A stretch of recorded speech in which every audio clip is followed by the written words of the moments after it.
again. There we are. We're back. We're back to live.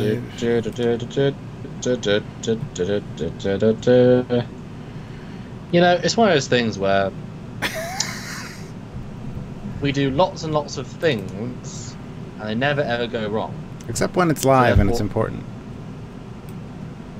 No, but I mean, like, how many times do we go live and it doesn't have problems? So it's fair enough if one time it does. You know what I mean? That's fine, I think. I agree. I agree. Hopefully the people out there are understanding. They seem to be, so we love them so much. All right, so that looks good. Things are streaming. Hello, hello, hey, how's it going, guys? We're back. It's clear what the very, very long name Mr. Coolman said. It's clear what the problem is. Someone scanned an Iconium probe. I think they're right. Either that or it's because I bashed YouTube at the beginning of this. They have bots. They hurt bitrate if you bash. Although it's good though. We didn't actually start talking about anything yet. No. So let's go. Okay, let's recap. So Bumblebee, you've seen Bumblebee. I haven't. I've seen that one. You haven't. Oh, those poor people. No. We gotta actually talk about what we're talking about. Damn it. Do we though? I mean, you guys want to talk about Command, don't you? And on spoiler way. That's what you guys want, isn't it? Hopefully that's working better now. Everything looks good on my end. I restarted the computer, so nothing's doing anything. Nobody in the house is on the internet. I mean, I can't speak for my house, but like I said, you're the one streaming, and we're both crystal clear to each other, so it's not on my end either. Yeah, I am beautifully crystal clear. So are you. It says the stream looks real good, actually. Yeah. Like we're both real good. Well, always, right? We can be choppy, but anyway. Hi guys. Harry Mudd did it, says Jill Wright. Yes. Yes. Possibly. All those warp nacelles, they're creating a scattering field and yeah. All right, so Escape Artist. It's a thing that happened. It's the last Discovery short before the season starts on January 17th. Yeah. And I ranked it as the second best of the 4 shorts. So that's a thing that happened as well. Yeah, so hold on, I got a thing I got to do here. Talk to the people, vamp. I got to do something. I got a vamp. So yeah, Aquaman, good film. Man. I'll say about Aquaman is that I was impressed thoroughly with the amount of digital assets they made. They actually made an effort to create this world, and they theoretically could have made 2 or 3 films worth of assets in one film. And it's like, damn, they did not. There might have been some low res, sure, but the amount of art team, boy, proud of that art team. I mean, obviously you can just use area of fish and sea creature to inspire everything you're doing, but real impressive art design in terms of just amount and all good qualities. That was good. All right. I enjoyed it. Worth the season, worth the cinema. Yes. Yes. So guys, let us know how we look and sound, and if we need to, we can always switch over to Samuel's end, and he can stream if there's really a problem. But like I said, there should be nothing going on in the house, so it should be fine. Interesting. Tim Theo, he says nothing to do with anything we talk about.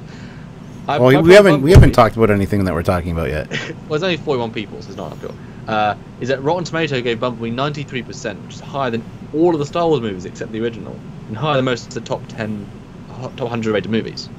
I saw a whole video on how Rotten Tomatoes scores are skewed and why, and I can't remember it all, but it's like after watching that, I just. Yeah. And why are they? What's the cliff notes for that then? I don't remember. I'd have to watch the video again. Watching the video, I was going, "That's really interesting. I got to remember that." Next day, I completely forgot it. It was okay. Well, let's because again, only 43 people. We would like at least 100. So share. Yes, sure. 4 shorts. And well, somebody asked what I ranked as first if I put this one as second, and I would have to say Calypso is my number 1. But this was a better Star Trek Discovery short. Yes, but this Calypso was better cinematography, better writing, better atmosphere, better. But yes, for Star Trek, this is the And it's sad that we have to keep altering perspectives because they all have different. Calypso is disconnected from the rest to be first. Yeah, exactly. Although, it's strange because, in my head, I remember reading he's a character in the season of Discovery. I didn't make that up, did I? You told me that, and I was like, oh, I'm not. It's going to be interesting to see how they do that. I don't remember seeing that, but I trust you. You've always got your finger on the pulse of the new stuff. So otherwise, what's the point in that short? Because they've all got a point to say Discovery survives. Well, that actually removes tension. It develops AI and becomes its own character. So I don't care. I don't. That's not. I mean, it's not as interesting as it could be. Like, yeah. So 4 shorts in, 4 different shorts, 4 different levels of quality. I think Runaway showed attempted character dialogue, like interpersonal friendly stuff. But it wasn't a good story. Calypso tried hardcore sci-fi, succeeded. Yes. And simple love story, succeeded. Bright Star tried on location and world building, succeeded, but massive plot holes and poor thought. Yep. And this tried ultra simple character story with fun twist. So I think succeeds on those grounds. Yes. But again, has more questions raised. Yes. Chris Lee puts in, hey guys, long-time listener, first-time caller. Do the shorts make you more or less interested in season 2? Answer and give why. The shorts excited me, hearing what they were about and the characters they were about. Past tense excited me. And then as each one came out, I was very, very disappointed. And it kind of very disappointed. It kind of made me lose hope for season 2 because we've seen a lot of things potentially that could be fixed in season 2, and I'm hoping that they go that route. But by watching the shorts, it's almost like it's not going to be the case. So I don't know. I would have to say they've made me a little less excited for season 2. That said, they were funnier, and they were more lighthearted and more entertaining shorts. So if you are looking for a change in tone, would you not agree they all have a change in tone? In different tones, but they're not as dark. Even the Mud one, it could have been dark, lighthearted and fun. Calypso again, pretty dark and pretty breakdown. Again, pretty light. So I think tonally they actually give a good sign, but in poor writing. But then again, the percentage of good writing to poor writing is skewed way up. I think that's fair to say. Yes. So, I mean, of the 4 pieces, the writing curve is better than the 13 minutes of Discovery. Sorry, that was a clarification. Yes. Yeah. So if you break it down like that, it's exciting, although they're meant to be cheap, easy, where we had available, quickly written, quickly produced. So cheap, quick, and easy, just like I like my women. So they were never going to be like A-star cream of the crop. That said, I think what we got is pretty good for that. They certainly look polished. Although you can see the lack of time and effort in a few places, but lack of effort is just lack of time. Anything can be good with full time. I wouldn't be surprised if we actually see that bounty hunter costume in season 2, like it's had lying around, which we don't know yet. Like that sort, they probably did more liberties. Like, oh my god, that set Mud walks in with the small lady. That's from season 2. That is in that scene, and the small lady, and she's in episode 9. Like, I think we might see that. I doubt they probably, maybe even invented anything for any episode, which I can't blame them. So I think we won't actually know until we get there. And yes, that was my long answer. Yeah. Make war, not love, and less nitpicking. Oh well. Stuart, I watched your review. Still do not understand your robot issue you have. Can you go deeper? Because this was the best short trek for me. Like, yeah, it's ranked high for me too. But the end, as soon as I saw the end, I'm like, people are going to be pissed about this because he doesn't. The android thing with Mud is only because he got stranded on that planet in TOS. The second episode we see him in, and I just felt that as soon as we saw the androids, everybody that hates Discovery is going to jump on the bandwagon and be like, he didn't find androids until this, like 9 years later. Why would he be mad? Why would we be mad at what? about the androids. I'm getting into that because androids were such a big deal in TOS when we did see them. It was like, these are so advanced and all this, and it makes them commonplace that he can just pump them out like this. He doesn't have access to the planet full of androids that he did in the in TOS, which he couldn't modify really. He could reprogram them, but physically he couldn't really do much with them. He did make a Stella version, which is interesting to remind him of Stella, but yeah. Anyway, I just think that's where the issue is going to come in, that people would be really pissed about linking androids with mud, because they're like, you know, the Discovery guys are like, look, we watched TOS, we paid attention. Look, mud and androids, they're a thing, right? There was an episode with that, so we understand. But no, this is 9 years earlier, so that's where I got that from. It's interesting how many people commented in the comments of our review today. So it's great. Some people commented saying, "Oh no, guys, this episode's after the TOS episode." And I'm like, where are you possibly getting? Like, I understand it's not set. It's not set a time. Yeah, it might be because they never said. But yeah, but that's dumb as hell, because that's a lot of years. And what would be the point? That would make it a lot more sense to me, though. But then you're saying, okay, now all these Discovery uniforms are still there. God knows how many years after TOS becomes standard. Like, that's a real heavy conceit just so he has androids. Yeah. Like, there's so many better ways to make that make sense. And I will be honest with you, this is a short might lead into a really good Mud episode with androids. Now, let me pitch you this. I'm just thinking off the top of my head, but as I said in our review, and we're going to jump around the place, so this kind of makes sense. I just jump around. Yeah. I said the androids didn't make me think anything apart from, oh, okay, cool, because he has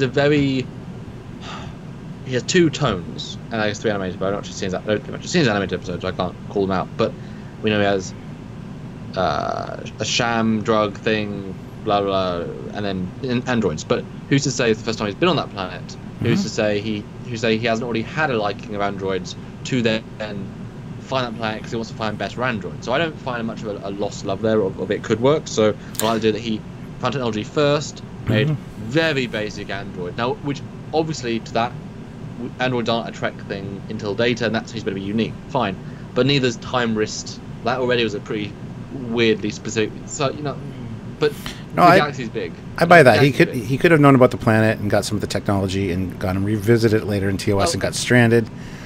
That's one of the two ways, but I think they're not as advanced as those. That's why I like that he found another civilization made crappy androids, and then on his search, because he realized androids are a way I can swindle people out of whatever, he found this really advanced android planet, then got stuck. So in his search to find the perfect android, but in between those steps of androids first, he gave up on them because they were crap, went back to other cons for 10 years, and I was like, you know what I tried 10 years ago? It was really bloody, I was the cheap, richest I've ever been. Android. I found a planet. Now I'm trapped. So I can kind of buy that. So it'd be kind of fun if we get the episode in between in Discovery, where we get like an army of 7 months on the ship, and at the end of that, all of his android making ability gets destroyed, and he loses faith in them, and then he says, you know what I'm going to try? Narcotics! Beauty drugs! Yeah. Something stupid like that. Like Sung did, or that was very, very well done. The one thing it leads on.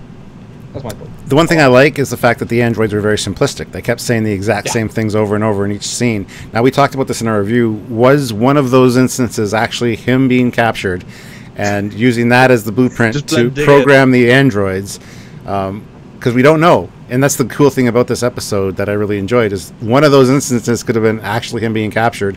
The other ones could have all been just the androids, or they could have all been the androids. It's really interesting, and they were all saying the exact same thing, so it's very simplistic android programming. So you just have to have the shell, and he didn't do advanced programming to really make them think on their feet, because they were saying the exact same things. So I kind of like that aspect. And I mean, I think you could argue that if you could scan someone's brain, you could make like a flash scan and scan like a base amount of stuff, plug that into a dude, and he has like a very limited, like a 2 days worth of memories and programming, and then it runs out. Like every Trekyards episode, it's all the same stuff. It's very sleek. No. Look at those nacelles. No. I don't like this. Great in this timeline. Silver, no, great. Blue facades, no window, no window, no window, no window, no window. Oh, we're giving up our secrets. We're actually androids. Androids, let me tell you about this android. Androids have feelings too. What's that from, Stuart? Don't know. From Androids, the soap opera Red Dwarf. Oh, thank you. I did just make that up. It's the soap opera theme song. Anyway, so the first guy we see is this Tellarite captain who's very... I don't... Also, we do have a super chat, by the way. Oh, Curtis Simpkins. First super chat of this secondary stream. Thank you. Yes, Curtis Simpkins puts in $2. Thank you very much, Curtis. Much appreciated. Do you think we will see Jim Kirk on Discovery? Sadly, yes, probably. They're going to pull that out of mothballs maybe for season 3 or 4. He'll be James Kirk on the Farragut, you know, a lieutenant or something. I can totally see that. I can totally see them doing that. I really can. So yes. I think. Ooh, more interesting. Kirk's dad, or Kirk's brother. Sam Kirk. That'd be cool. That's way more interesting as a reference because didn't Sam die in the episode? Yeah. He was found dead. Wasn't he? But he had a wife and a kid, and they could definitely pull that in. Have him be a specialist on Discovery for something. Yeah. Yeah, I mean, or just find them on a planet. I mean, that's as good a reference as you need, because then they can mention, you know, my brother Kirk, and then he can holovid him. Yeah. But the holovid doesn't work, because it's not real-time communication, so it's just on a view screen, and we don't see the view screen, or the monitor. Yeah, no, I think... I go off on a little tangent here, but I think we all like Red Letter Media. Yes. Great group of guys. I'm glad they do it full-time. They're pretty regular now. They didn't used to be as regular, now they're using good content. And they did another review of the Discovery, actually the shorts. And Mike and not Jay, Rich. Rich is a big Trek fan. He's basically giving up on everything Discovery. Mike tries to continue, and he said he like that hard cut and stuff we've already done. So they cut Rich saying last year, oh, they're gonna use Spock. They're gonna if it bombs, they're gonna bring Spock in as the gimmick. But not for like a year or two. Yeah. No, they're not that desperate. And hard cuts from saying now, yeah, I was right. They went straight to Spock. They must be desperate. Yeah. So, you know, like, not as the Enterprise, honestly, you know, they want to distance themselves from being Trek because that's what they're trying to be doing. So it's interesting they've done that. So I gotta think they have more dignity than to use Kirk. You'd think that, but no. I know in the period for that, but it doesn't give them. Like, it would be fun, say, if Discovery Season 3, let's give them benefit of the doubt. Season 2's better, cool. Pike leaves, great. Now it's Captain Saru, and Season 2, and Leonard thinks it's cool. Discovery goes into something, we get this big, weird, nebula distortion effect, and then we get the shattering effect, and then we get this blubble, and the ship comes out again, and we see the normal Constitution class Enterprise, and it's right there. It looks like 99% the same, slight paint job. And it's actually like an almost identical lookalike to Kirk. Mm-hmm. And then Spock, the actor, but now looking older, you know, same actor they picked. And it's actually the Enterprise, actually basically Prime, but it's like a 99%. And they've been forced into the future, 15 years, and it's on the last year of the 5-year mission. He's about to quit. Like they go full into that, like literally skip everything. Like, how do you feel about that as a like forced to sort of deal with the reality of the situation? I'd be all right with that. I'd be all right with a lot of things they could do with these characters, but I just rely on them as a crutch, which as I feel like they kind of did at the end of season 1 to kind of say, sorry guys, look, the Enterprise and things you know, here you go. I don't want them doing that. Well, they said we need Enterprise design like 9 episodes in, so they didn't have it written at the end of the season originally. Oh, brilliant. Oh, we got another super chat. Fleet Paw Swiftback puts in $1.99. Thank you very much.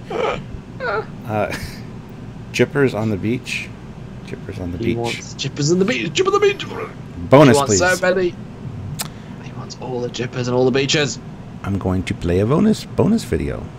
Let's do this one. Oh, wait a minute. He asked for a specific one. I have no idea. What's the slang? Okay. Oh, guys, what is a jipper? Sorry, he didn't want this one, but we're playing this one apparently until... I'll play the one you want, don't worry. Sorry. What is a jipper on a beach? A jipper on a beach, beach. You tell us in the comments below. There we go. I mean, the comments you're currently on, because there is no comments below. It's comments to the side. I think we're in a silly mood, aren't we, Stuart? Yeah, I'm in a really good mood. Like I said, I had a lazy day and was editing some old footage together, so I'm really in a good mood. So It's like a silly mood. yeah, we get these sometimes. Sometimes we're in a good mood. Other times we just don't want to. We're tired and we don't want to be here because we hate you all. I'm just kidding. You know I'm kidding. Come on. Okay, so there you go. There's your bonus video. But Oh, Joseph Perez, interesting comment. In your view, you mentioned Harry Mudd in Disco is darker. It was maybe more pictured, more comical in TOS. However, I think he was still a sadist and cruel. Comment, Stuart. Comment. I would say so. They made him. The Mudd in Discovery is a lot more hard-edged and a little bit more unlikable than the one in TOS. The one in TOS was kind of fun-loving and you know. This one they made, yeah, homicidal in the one appearance, killing Lorca many times. Although it could be said that because he knew he was going to reset time, it didn't really matter. But you're still killing someone, and the fact that something could happen to the wristband, I don't know. They've made him much more dark. I do enjoy his interpretation of Mudd. It is kind of fun. He's a good actor, and I think the character is a little bit. He's played a little darker for sure, and I don't know if I really like that. I do enjoy the comical kind of Harry Mudd we got in TOS, and the fact that in TOS Harry Mudd was really the only recurring. Continuity of any kind, almost. Character, yeah. I mean, there was the odd crewman that came back or whatever, but they were just extras they hired twice. You know? Yeah. Yeah. So, and he was always just the next scheme, the next scheme, the next scheme. So, this is actually a really, really convincing scheme that he had to make money by selling himself to bounty hunters. It was actually very clever and very, very interesting premise, which surprised me at the end. I thought it was really well done. So I don't know. I don't know. He is darker for sure than the TOS one. Joseph puts in €2 and says, "I hate you guys as well, so no worries." Blows us a kiss. Thank you. Mwah. Thanks, Joe. Vile Mike. TOS Mudd was a comic relief villain. Disco Mudd is a straight up villain. He's been played that way more, but I think he could be both. Yes. Because he's been played. It's real tricky because again, TOS is a show not rid of continuity. It's lots of one-off success or failures in a good way, and Mudd is. It's like it's a prism of what they are. Oh, Bird of Prey 5 has arrived. Kapla! Oh, he says, hey, "Welcome, Bird of Prey." May you eat gach in hell. That's not an insult. That's actually a compliment for Klingons. Yes. There you go. In Stovacor. Yeah, because you're starving, Stovacor, which you're a good warrior because you get to eat. Hey, that's pretty. I think that's pretty good to save yourself there. No, Mudd is interesting because yes, what he's doing in both those. Now, this is what someone said in the comments. Yeah. Okay, so in TOS, first one, he's tricking women and trying to sell a drug that addicts women, but makes them not more beautiful. He's a real pimpy drug seller. Not good. And he probably let some of his girls die at some point. Like you can probably assume, you know what I mean. Mm-hmm. And then second Mudd, they say he was attempting to get the TOS crew to rescue him, to then steal the ship and leave them abandoned and die. But the TOS was looked at through the prism of the 60s. They couldn't go too dark. Even like Garth Vizar, who was a criminally insane, was sort of like, oh, he's a fun criminally insane with his lovely little Ryan, hello, and you know, a bit more. So yes, but I don't see either Mudd just walking up to someone and shooting them in cold blood. No. And even with the android plan, I could see him still allowing the crew or like telling Starfleet to go rescue them. You know what I mean? But also, I would assume that when he was younger, he was more murder happy, or I mean, all the way around. I could see things in his life could change him. Yes, absolutely. I would assume he'd be more nice younger, and more of just a guy. I would think in TOS he'd be more evil and murdery. Like if this was in TMP era, this would make more sense. I could see him bringing Mudd back, and he'd be really like, ugh. because you don't see the first time you see Mud as being really hating Federation from a Klingon war and judges them for being not treating the low down people. It's like, no, he's fine with that, you know. Yeah. I don't know. Sorry, I dropped you twice. That's okay. That's okay. One of the comments was, do we think that this is going to be a setup for an episode in season 2? And it absolutely could be, because he's got this ship that's pretty powerful by the looks of it. It's got a lot of nacelles. So, why, buddy? Why? And yeah, I could definitely see these androids becoming a problem, like just waves of androids beaming onto Discovery of all Harry Mudd, taking on. He knows the ship now. He knows the ship really well. Yes, he does. So he could program them to each do a specific task so that he can capture the ship again. That's interesting. I would buy that, and it actually would be probably pretty enjoyable if they did it right. Fit the more comical vibe of season 2. I mean, it's clearly they're going to. You could call it a fistful of Mudds. No, love it. Genuine genius right there. Yeah. Sold to CBS for $1. Yes. No, I think Mud is a character they're forcing us to feel something for. Because in TOS, he was who he was, but people responded to him, I guess, and the producers liked him and they brought him back. And actually, both appearances were really good. And then again, the animated series, and then unfortunately the original one died.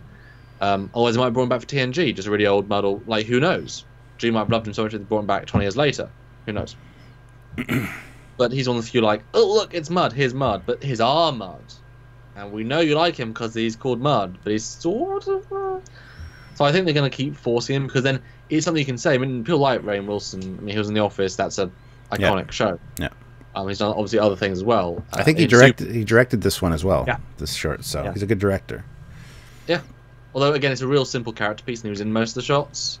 Yeah. So like, you're not behind the camera. You're telling the person what you want to happen. You trust the cameraman to do it, and you check the footage. So it's not like if I was directing, I'd be behind the camera and look at him do shots, and it would be much more hands-on. So in that respect, okay, fine. Like if that's why like normally you're not in most of the episode. Like Frakes in Insurrection, not in it much. He's directing it. Frakes in First Contact, not in it a lot.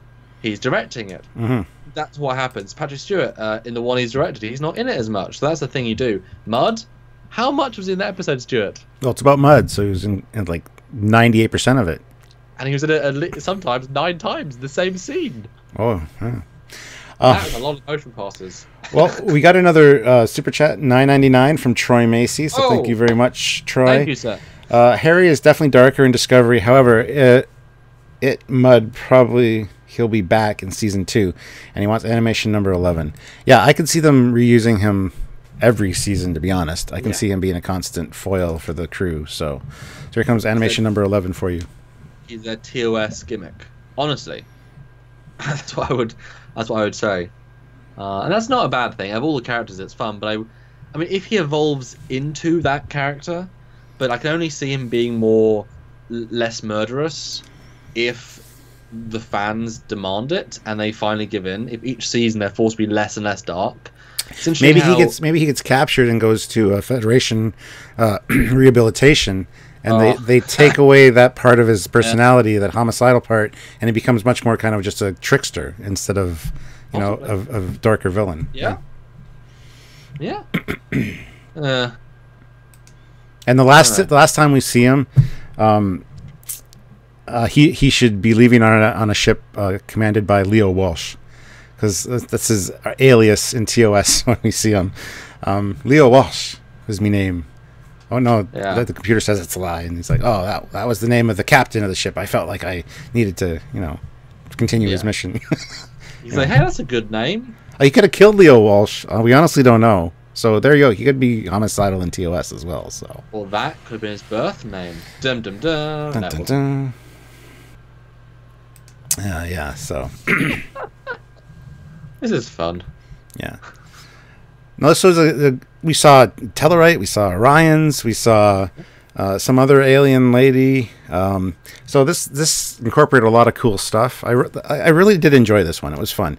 I really enjoyed it, watching it until the end, and then I kind of went, people are going to be pissed about this, and we're going to have to deal with this and talk about it. Then I kind of went, and then it kind of just jaded the whole thing for me. But rewatching it, it's still fun. And it's one that I'll definitely rewatch. It's not one that I'm going to be like, I don't need to watch that again. I'll rewatch this a few times because it was interesting. It was funny. I enjoyed it. Yeah, it's funny because the ending didn't ruin it for me, so I was left in a I want to suck on some tusk. Yeah, that was kind of disgusting. I'll suck on your tusks. Or I'll polish your tusks. He says to the guy. He was sucking on his sister's tusks, and her chin stubble was rubbing against. Oh, anyway, Minis Models in Mayhem puts in £2. Thank you very much. Thank you, sir. I like the scavenged idea. Mud ship is fugly. I like that he scavenged as well, but the way that they put that ship together was not scavenged. It was just lazy. Okay, bring up that ship, Stuart. Is it in the pictures here? Yeah, I made sure it was. I want to comment about what someone said because I certainly understand the comment of it was scavenged, and you said in our review it was probably scavenged from the wreckage at the Binary Star. Okay, have you got the picture? Yep. Hold on a second. There it is, right there. Oh, no, now hold on. Let me do this. Okay, keep talking. Just talk. Follow me on this now. No. Go. Okay. Conceptually, fine idea, right? Yeah, fine. And I know that no one gives a shit about Binary Star because no one went to recover anybody. Although what they did, because they picked up the Shinzo's crew, but they didn't pick up any of the ships or the Shinzo. It's a battle that's completely forgotten and no one cares. They didn't think about it. That's just Brian Fuller's script. Because that wasn't his first two. Who cares? But the Man of Mud. If you told me, Stuart. Yes. Harry Mudd, the con man, he went to a ship graveyard after he stole a Klingon vessel off that Klingon ship he escaped from. After he stole a raider. He went there. Mm-hmm. He thought, where's the best place to go? To a dead graveyard of ships next to a binary star in Federation space. Yeah, first place you'd go. He then thought, right, I'm going to go on board an abandoned Klingon cruiser that they left for a reason. Okay, fine. Then he thought, this ship's way too big for me. I'm then going to manually find ships, manually go outside of those ships, I guess in a Klingon work bee, and manually cut off nacelles to manually put on. Then I'm going to find android tech. But did you ever think that he found the androids first, and the androids built the ship for him because they wouldn't need oxygen? They could go out. Why would he go to the graveyard? Hold on, or the androids started making the ship and replicating themselves, and they stumbled across Harry Mudd, and he took advantage of the situation and took over the ship and reprogrammed them all. There's so many possibilities. The character of Mudd would just go steal a ship. Yes, he would. I agree. Buy a ship. Well, that's what I said. Maybe he ran into the androids who were compiling this ship, because it looks like an android designed this, because it's just thrown it together. Maybe. No, that's logic. They'd use logic. There's no logic there. But you know what I mean? Like, you tell me he scavenged and rebuilt a ship. No, he would just have stolen a ship. True. He's not that sort of man. What are you on about? Bird of Prey 5. 6 months rebuilding one god-awful ship, and then he says, oh no, 6 nacelles, not enough. We gotta jack that up to 9. Like, I understand the fact we were shown that, but it wasn't. It's like the Katinga in Enterprise. There was not the correct thought put in. No. Therefore, we can retcon it out. It doesn't work. Yeah. Bird of Prey 5 puts in $5. Thank you very much, Bird of Prey. Much appreciated. I really liked the end. It was by far the best discovery to date, and he wants animation number 17. I can see why you'd say that. I did enjoy Calypso a bit more, even though it was totally disconnected from everything Star Trek. It didn't need to be Star Trek, but it was so well done. I really enjoyed it, so that's why I rank it as number 1. But as far as Star Trek shorts go, yes, I would put this as number 1 because it has the character we know, and it's got that vibe. So yeah, and he wasn't a murderer, so he's done better in this one. Yeah, in all fairness. Yeah. Now I get people say obviously androids could do it for him. I get that, but then it's chicken and the egg. He had a ship, found androids, found the tech, made androids, went to a graveyard, found another ship, got androids to kit bash a ship that had no design ethic to then make an android base. Or he steals a good ship. Don't need more parts of that plan, and androids would think better than doing this design. They could design a new ship, and then you imply the androids are smarter. Now they're just as good as one from the planet, and now you're ruining it. Like, it doesn't. it wasn't thought through, and that's fine, but it wasn't thought through. Mm-hmm. Seems like the guy who would target other thieves could have stolen the ship from scavengers. They wouldn't have the resources to go after him. Yeah, but who would build this ship? I mean, I don't know. And someone said it's based on the TOS Orion ship, but we looked at the Pirates of Orion ship and it's a completely different design. We looked at the design of that ship and it's not at all the same. So, I do not agree, politely. Yeah, the TOS Orion ship is a little different than this, so yeah. That would have been a cool one to see. Like, he stole an Orion ship and it's from the animated series. Like, how cool would that be to see, like, the Kukulkan? Yeah, Kukulkan would be cool.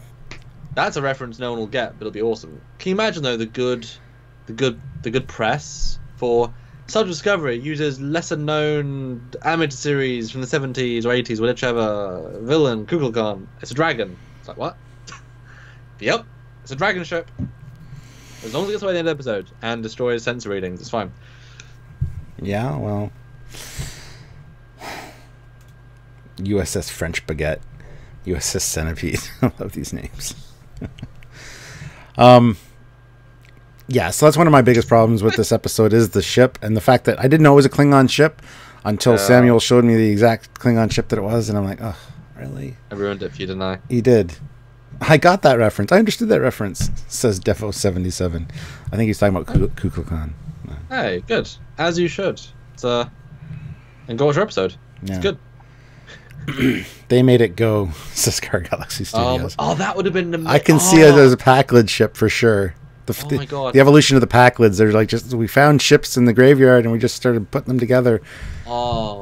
See, that would work. That would actually work. We're not sure how the warp field works, so we just stole a bunch of nacelles and just until it turned on. Yeah. until light was green. Light green equal go.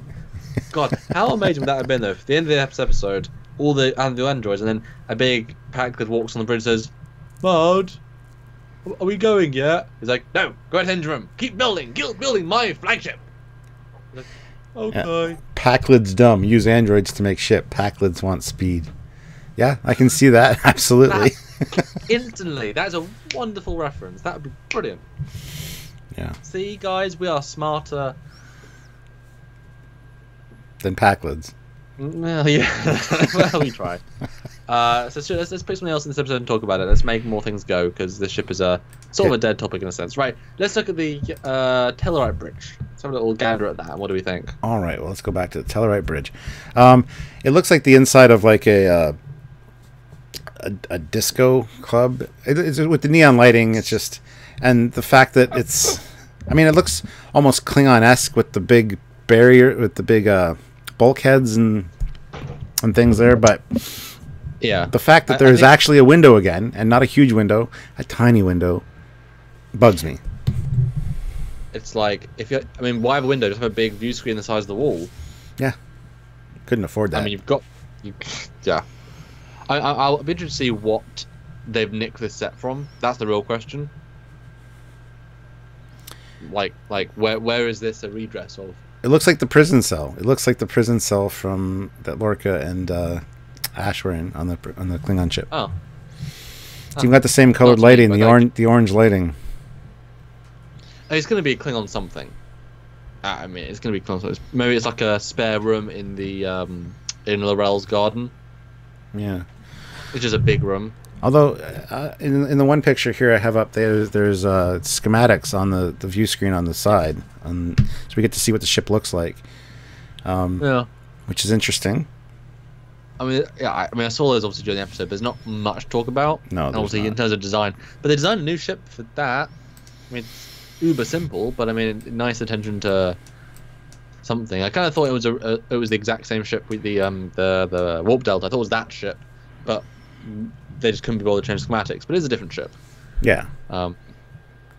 And again, is it a Tellarite ship? Is it a civilian ship? Because I don't think it's Tellarite military or Tellarite Starfleet or fleet, whatever. I think it's very much a civilian bounty hunter ship. Yeah. Well, that's the thing. I mean, the Tellarites are in the United Federation of Planets a long time now, but he does not feel like he's part of that group. No. So there is still out of the union of people. So yeah, the one turret ship we see, one turret is a military craft in the X era. So there's no reason to think it'll look anything like anything later. So yeah, it can go wherever it wants really. It didn't go anywhere, but I just agree it could go anywhere. Nobody in the disco universe likes lights. Maybe because everyone is so ugly. Computer lights on. Computer lights off. Off. Yeah, everything's so dark. Or is he from the mirror universe, and that's because he can't see correctly? Because all mirror universe people can't see in the light. That's a thing. Remember? Oh yeah. That will never be mentioned again. Oh. Never again. Yeah, for Mud's ship, hate to go back to it, but it would have been better to just use her Stella's father's ship and add some stuff to it. Instead of using a Klingon design that's throwing nacelles on, I could see his ship with extra nacelles. Still, I'd complain about the extra nacelles probably, but it would make more sense that he stole it from him, because there is the one charge is attempting to kill a lord, not a king, a lord, and I believe her father was a lord. That was established. A duke. Was it a duke or a lord that they said he was charged with? I can't remember. Oh, he said you're right. We'll get charged for, but Star Trek Stella's dad. Oh, it's Baron. Baron, yes. Okay. Baron. Now that Lorca is gone, they will turn on the lights, says Mecha Random 42. Welcome, Mecha. Nice to see you. Hello. I mean, they should do. Yeah, Baron Grimes. Yeah, her father was a Baron, says Matt Moon. I mean, well, I did like that bit in the Pike trailer, where it said, who would want this this briefing room? So I'm excited to see a nice comfy sofa in there, and yeah. Oh, Duke is regicide. Ah. Okay. Yeah. Then we had the unnecessary Klingon scene, the Klingon capture, which they teased us in the trailer. So we were thinking, okay, this is going to show his imprisonment on the prison ship where he meets Lorca and Ash. And no, it's just clever. I hate trailers because they do that. They're very deceptive. I mean, I was about to spoil Temporal Anomaly there, but in Temporal Anomaly, there's several rather important plot details that if you showed, you could not enjoy as much the first time round. Therefore, the trailer making is very tricky for that film, and I approached as much trailer as I can. It's real difficult. Oh, and also, Mecha, have you seen Aquaman yet? And did you like the red-haired lady? I like the red-haired lady. I haven't even seen the movie yet, but I like the red-haired lady. Did you like the? Because I was like, we know someone like that. Yeah, Klingon. Yeah. Well, again, they were thinking, what have we got? And I mean, why couldn't they even throw us? I would honestly prefer a super cheeky, funny little. He escaped from a Klingon, like he's running down a Klingon corridor. He shoots a Klingon, but is stunned because not a murderer. That's important. And he gets an escape pod and ejects it, and it ejects out. He's like, "Goodbye, you evil Klingons!" Ha ha ha ha. Like that would have been fun. Like that's all we know, and that's the escape artist bit. Yeah. And then he gets picked up by someone else instantly, and then goes to warp. Like, and that could have been this guy. Like, what if that was? They could have layered in his actual escape from actual. Like, would you have rather this had been the story in between his first appearance and his second appearance, and to help maybe even show him at the end? I mean, obviously it doesn't work with the replicant androids, but it would have been cool if it actually been his actual escape and his actual I need to get the time dilation crystal thing. Would you rather have heard that story? Now we know what the actual story is. That might have been more interesting, yeah. I'm not saying this is bad. This is, yeah, the life of a criminal trying to, or a con man trying to con his way out of situations was actually pretty well done. But yes, getting the time crystal or getting the Andorian ship and the Andorian suit to penetrate the space whale would have been good as well. Something like that would have been cool. And to note, the space helmet was actually in his ship at the end. Yeah. Also, stuff was. There's a really weird set of things. And guys, do remember super chats. We need them to live off of. So just, super chat question, and we have to read and say it's a problem. It's a flaw in the system. We must say what you ask us to say. Dun, dun, Even dun. if it's about a jipper. Or we must say the jipper. Now, what'd you think at the end where they beamed him aboard the Federation ship and it was essentially just the Discovery transporter room? I thought that was lazy. It's cheap. Like, the whole point of it is cheap. It's like... It's like, that should have been the USS Crossfield.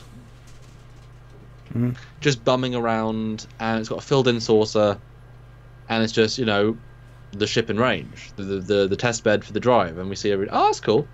Like how, it just would have been a nice way of doing, I mean, again, it is cheap. It's a sci-fi trope of reusing, but it doesn't work for me, because now you're saying that Discovery does not have the most advanced tech that other ships have. I mean, obviously you could say this ship was a newer build than Discovery, because Discovery was lost for a year, but then we're already past Cage. So, like, I know Discovery should have Cage anyway, but it's like... Okay, Joseph, touche, my friend, touche, puts in €2 and says, say Discovery is the best Star Trek. There, I read your comment. Okay, you want to do it, Samuel? No, because people are going to use that as a sound clip. A sound bite. Oh, no. We did say it, though, because we had to read it. I think... Okay, another 2, Joe, and I'll say it. Always the business Under duress. Hold on, I should have a... Oh, yeah. There we go. Off screen. There you go. Yeah, Discovery is the best Star Trek. That's good. Yeah. Don't be whores, says Grim Fandango. Wow. Hey, if you got rent to pay, you gotta do what you gotta do. Oh my god. No, you don't, but it's just nice. Yeah, it wasn't the covers his head. Wasn't the old engineer come back? Wasn't the old engineer come back somehow? He was in the photos for Star Trek Discovery Season 2. What engineer? I don't know. I'm trying to figure that out. Oh, I think they're talking about Hugh, the doctor, maybe. Oh, yeah. He's not an engineer, he's a doctor. One more thing on the whole thing. We did release like 4 videos in 2 days, so I think we put the work in. Yeah, we do the work. So I think if you were paying us per video, we'd earn more than. So I think we give you guys enough to get a few bucks back. Just saying. Whoa, just saying. Whoa, you heard it here first, guys. Actually, Stuart, hey, since we're on live and these are some. Oh, there it is. Had to read it. No. Do you have a phaser? Because I'll hold a phaser to. There you go. Oh no, I'll get something different on. You vamp. Oh, vamp. No. One Mississippi is very low key humor, not cracking jokes, much different style. I know people are telling me to get a drink. I've been sick, and this cough is one of the side effects, and it's holding on, and it sucks. You are not whores, says Mini Models and Mayhem. Thank you very much. I'll bulletproof you. It's going to be hard to follow Giorgio. She's basically space Hitler if Hitler ate the Jews. She was cruelly killing millions. Now it's you, Rock, Giorgio. Don't understand it at all. Yeah. Okay, is everyone ready? Well, it's your hand holding it, though. It's got to clearly not be your hand, as was the case here. Because it's the biggest rifle I have, so... Well, move over a bit. Well, I want to try and get as much in as possible. There you go. That's better. That's better. Now say it. I want to inform everyone that Star Trek Discovery is the best Star Trek ever. Great. All right. Was that nice and dramatic? Was that good? That was really good. That was really good acting on your part, man. I started crying as well. Can I pay Monopoly money? Sure. If you can find a way. I want to give a little story about my life before you. Just a little story. Oh God, here we go. All right. When I was like 13, I was in the first year of last year? Yeah. First year of my third school. And we're the youngest of the school, and that year is before GCSEs, which is our first big qualification stuff. And everyone's given all the subjects to work out what you liked, and we all do drama. And I'm not an actor, but I think I've got a little bit of acting in me. Even the scripts we do, we act them a bit. It's more than ourselves. And so when I was doing it, I couldn't remember the dialogue for anything we ever did. That's fine. I can't do lines to save my life, but we were given a very, very simple task, and it was to react to one of our fellow classmates who'd come to our fake door and say, our son has died, or daughter. And I was near the end of the class, and I was watching people be like, oh no, my son! Like, really, like, overacting. And as I realised when it was about my turn, I don't like acting for people, which is a problem for an actor. But I was like, you know what would really happen? Acting is about reality, and it's about the minimal. And so when they said that to me, I didn't say a word. I closed the fake door, and I walked backwards, stone-faced, and starting to lose it. And I went to the I went to I hit the wall, not realizing there was a wall there. Hit it real hard, and started sliding down, and slowly lost it, real slowly. And I cried on my hands, real quiet, and I got like a round of applause from everyone. Yeah, because I think that's a much more realistic approach. And, oh my god, I lost! Like, you know what I mean? Well, yeah, because shock. Yeah, and so I was doing the same thing. I was a minimum. I was like shaking. I was really like in the moment. There you go. David 1701 puts in £1.99 and says, "Do you think the short treks have been worth it?" Yes. Yes, they've been entertaining. They've been interesting. Have they been worth a subscription to CBS All Access? Absolutely, 100% no.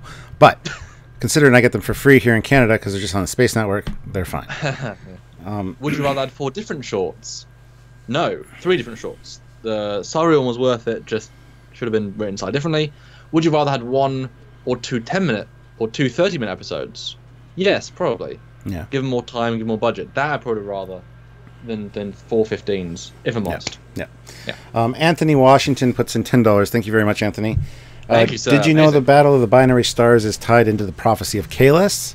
And also, I love this short. I think you are overly hard in regards to canon.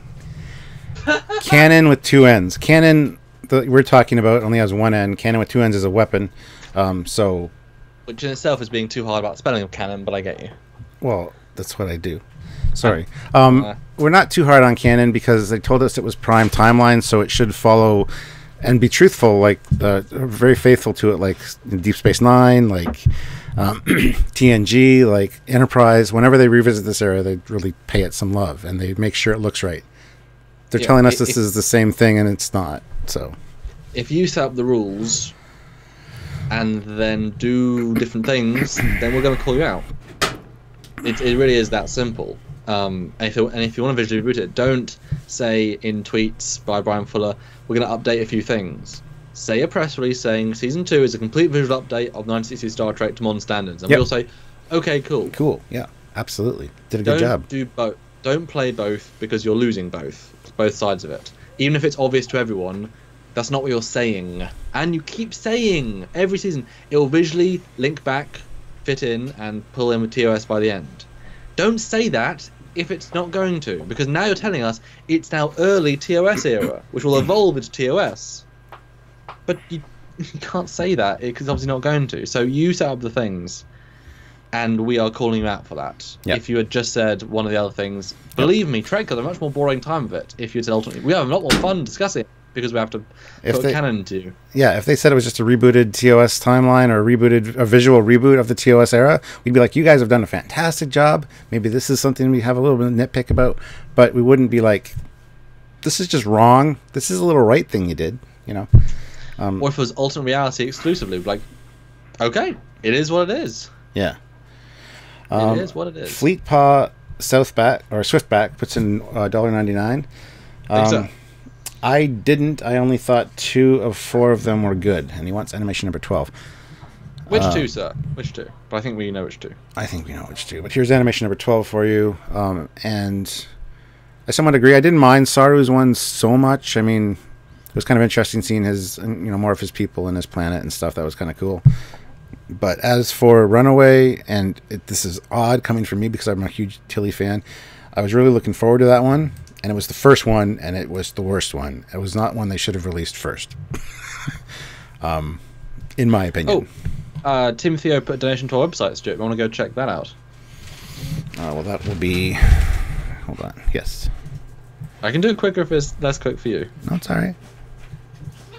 So I was reading about the comments for the gun thing, because yeah, it's a BB gun. I used it for filming a Stargate film years ago. It's a prop for my Stargate costume. I've got all the Stargate guns because they're props with my Stargate costumes. Yeah, you put in a $2 Canadian donation through PayPal, so thank you very much. Much appreciated. And that actually is $2. So awesome Yes. sauce. Yeah.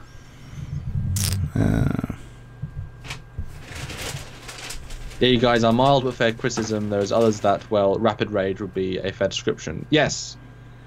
Yes. Yes. Yes. Yes. It's tricky. And it's sad. We've tricky. lost so many. Yeah. We've somehow legitimately lost so many subscribers, so many watchers because we are positive when Discovery does things right. And we're not kidding. Those people who think we're being bitching, we've lost so many people who've told us, I'm unsubscribing because you're being too nice. Yes. You shouldn't give Discovery any words at all. You shouldn't talk about it at all. It's not worth it. Because it's it's non-Star Trek garbage, and it's like we literally just say what we think is fair. And luckily, we both fall on mostly the same page. And most of the time, we vary on creative things we see differently, which is the best thing to think about because we can analyze and the Android thing. That was great. We had a really great discussion. I thought where you didn't, and you were like, oh, okay, I get that now. Like it's we get to enhance each other's perspectives. Mm-hmm.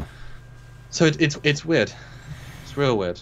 Real weird. Yeah. Let's see you later, Marlena.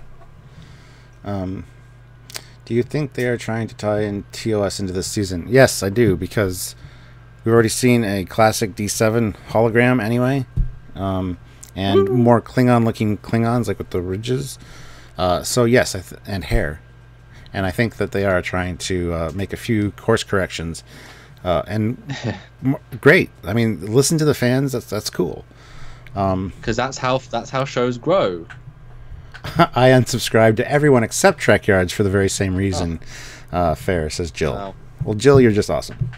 Yeah, we really appreciate it. Certainly. Yeah. Yeah.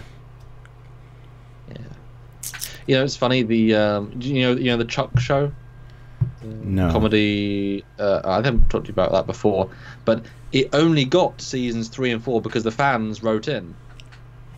The only reason it got 2 more years and a conclusion. The only reason Continuum got a 4th season is because the fans. Same with Expanse. When it got cancelled, it got picked up because of fans. Yep. Yep. Family Guy got cancelled by twice. a network, so back because of fans. Twice. So the fandom, which is what you're trying to appeal to, kept you going, got you more. Yeah. So you really should appeal to the fans. Now I know the fans is so plethora because lots of the fans like what they're doing, but if you ask the reasons why, I think we can sort of counter them, and give a slightly more. It's like Last Jedi. Like some people can say like it, but I think it's a massive list of why it's a less good film. Sam, I don't remember the post you commented on right before this live stream started, and my response. No, honestly, we've been talking for an hour. About what was it? Me, Sorry. Sam, and I. You said. Yeah. A few people have commented on it, and James says, Stuart, there are times you guys remind me of O'Brien and Bashir. Yeah. Oh, I agree. Yeah. I agree. Yeah. It's genuine. Yeah. I mean, if we had the holodeck, we would go and we'd go and do all the things. Yeah. And with your detective love and my like different sci-fi love, I'd be like, Stuart, let's go try Farscape. You're like, no. It's like, you get to be Dargo. Anthony Washington says, Trekyards, you didn't answer the question about Kalis. Oh, no, we didn't know that it was part of the prophecy. Sorry. Well, the problem is, though, they retconned it by saying that. It's like they retconned Klingons not having hair during war. It's like, okay, you can say that, doesn't quite mean it works. You know? You can retcon the Franken to be the first Warp 4 ship. You can say that, and you can make it work. You can say things and make them fit, which is what we're being forced to do. But I don't think whoever wrote the Kalos myth for TNG thought. And it all started with a big white light at the edge of Federation space, with an obelisk that goes like this, and then ships had a battle. So that's great, but it was never meant to be that. Doesn't mean it's wrong, but yeah, it probably doesn't fit as well as they say. And it's like saying yes, because Kalos put one lock of his hair into the fires, therefore all Klingons shave all their hair. That's a massive leap of reason. Does not at all work for me. That's not a good idea. Yeah, and Mecca makes a good point. Kalos wasn't bald. He only dipped a lock in. Actually fit. Yeah. Star Trek Discovery will work if they diversify, which is ironic. Okay. Yeah. The relationship between Bashir and O'Brien is unrealistic. An Englishman and an Irishman could never be friends. Well, I'm mainly Irish and German, and me and Samuel get along fine. The Irish and German should be really bad for the English. Really? Not Irish. Irish don't care as much. It's just funny. I mean, French and English. Ugh, so much history there. Ugh.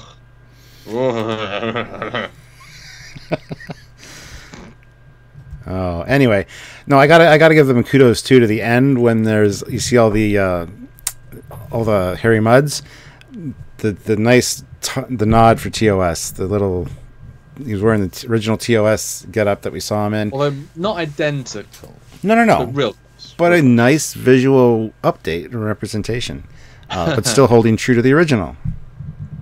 Yeah. Yeah. Also, he's Canadian and everyone can be friends with Canada. This is very true. Oh, Canada. You cannot hate us ever. And if we come and invade, you'll just take it.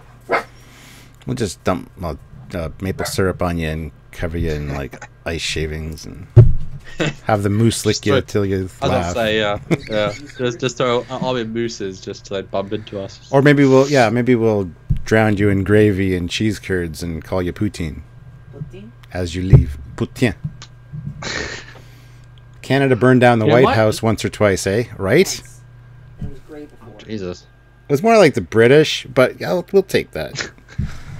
You know, my mum didn't even know what poutine was until I told her about it last year. Really? Yeah. Well, that's fair enough. I knew about it beforehand. James T, keep reviewing the Eagle Moss magazine. There you go. Stuart, you got a fan. Well, it's about time. Many fans, but you know what's funny? This short is good. Thank you, James. I will, by the way. Yeah, this short is good. And we've only complained about the real standouts are bad. So if people take away from this anything, we enjoyed it. Mm-hmm. Honestly, to be fair, I would let them make a 6-episode, 30-minute miniseries about Mud. If it was about fun, criminal... Because you know how in Ocean's 11, there's that, like, they do a heist, and you see it played out, and it's fun. Mm-hmm. And he makes a crew. That I could see working with Mud. Not be violence, not be murder, be a bank heist, be a computer, invasion thing. Sorry, what? I'm looking at the last few pictures, and I never noticed this before, but there's a Mona Lisa painting there. So they're saying that's that some real weird stuff. They're saying that Flint from the TOS episode is, and there's like a Shiva. There's a bunch of some real weird stuff. Sculptures and Tutankhamun's head. Yeah. Now, is this all stuff that Harry Mudd's collected? Or is this on the ship with the androids before he got there? And look at all the dials and gauges in the back, too. Yeah. It's a real... I think it's like a power plant. It looks like it. It does look like it's not... I mean, this is not like... This is a... They didn't build this set for this episode. I mean, no, but we might see it in Season 2. Oh, sure. Well, it's funny if you see the... Oh god, if you look at that big wide shot of the entire place, Yeah. every single monitor is tacked on. I was just going to say that. I was just looking at that. I was going to wait till you made your point, and then I was going to say it. All of them. Yep. And if you take that away, all the rest of the set is damaged, is dirty, is knobs, is dials, is completely un-sci-fi tech because they got lights. This is a factory there attacking an alien planet. This is like. Yeah, I'm just going to zoom in on this because so people know what we're talking about. And I bet you they took ornaments from other sci-fi, from other shows that CBS are working on right now. Oh, probably. They wouldn't have this in the proper department. I mean, what are you talking about? Unless they go to like a There's a Federation spacesuit there too, which could be how he got the nacelles. He went out and he cut them off with a plasma torch and welded them onto the other ship. Well, also 2 batleths. Yes, that's very true. There's a batleth right there. 2 ceremonial batleths. Well, that could have been also from the Battle of the Binary Stars. Oh, yeah. There's a human skull. No, it's a real Rush redress set. Yeah, it's I wish I could read what his T-shirt said too. The one was standing beside him by the chair. It's definitely some kind of interesting T-shirt design. So? But yeah. Sorry, go ahead. We enjoy this short. Yeah. Like, you know, it's you know, I mean, the negative things we're saying are very specific. Yeah. And they all are pretty much exclusively to do with the lack of time to produce a full piece. Rock Disjoint says the Tellarite gun came from Andromeda. Nice. Did not notice that, but let's go take a look and see if there's any pictures of that. Yeah, Andromeda have a lot of different guns. Yeah. I'm not against that. I mean, there's several sci-fi guns that have been using a god knows number how many of of things. Yeah. And some they sort of make famous, and some they're not. And it's fun to see, like, I don't know, just well, I mean, it's great. I saw the P90. I saw the P90 and oh, Lorca's room. Yeah, that was great. That's great. I was happy when I saw that. You knew I was happy. Like when we saw that live, I was like, oh. Yeah, you did squeal like a little schoolgirl. Because it means P90 is some of the most dangerous weapons in the universe. Says Captain Lorca, and he's a genocidal maniac. Legit. Approved. Yeah.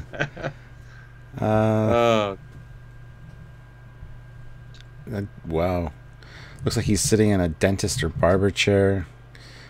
Yeah, looked like some sort of fisting device. Wow, that's an interesting comment. I must have missed something. Yeah, it does look like a dentist chair, doesn't it? They literally just pulled stuff from the out. Yeah, because there's monitors in the background. David look like Trekyard cars. Tim put another $2 donation into PayPal, so thank you very much, Tim. Much appreciated. You. That's a whole $2 for us then, instead of 30% taken Let's talk about one of the standouts of this episode. The other character, Tellarite Man. What do you think? For me, I should say, for me, a standout. Sorry. For me, the standout was the Orion woman, but she had things that stood out. Yes. Right. She could dress whatever she wanted, like. No, the Tellarite. The actor did a good job. I really like the makeup. I like the little kind of piratey mustache, little twirly mustache. The new Tellarites are kind of interesting. They still maintain that look from the original with the deep set eyes and the kind of like looks like they're melting kind of. So I think they did a good job with the Tellarite redesign.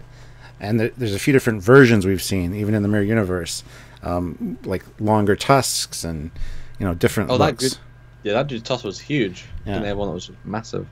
Fleet Paw Swiftback puts in $1.99. Thank you, sir. And said, "Has anyone figured out what the DeMilo is?" And he says number 16. I think that's the ship is called the DeMilo. Probably Venus DeMilo. It's a Hoover class, I believe. It's underslung cell ship. The Uva.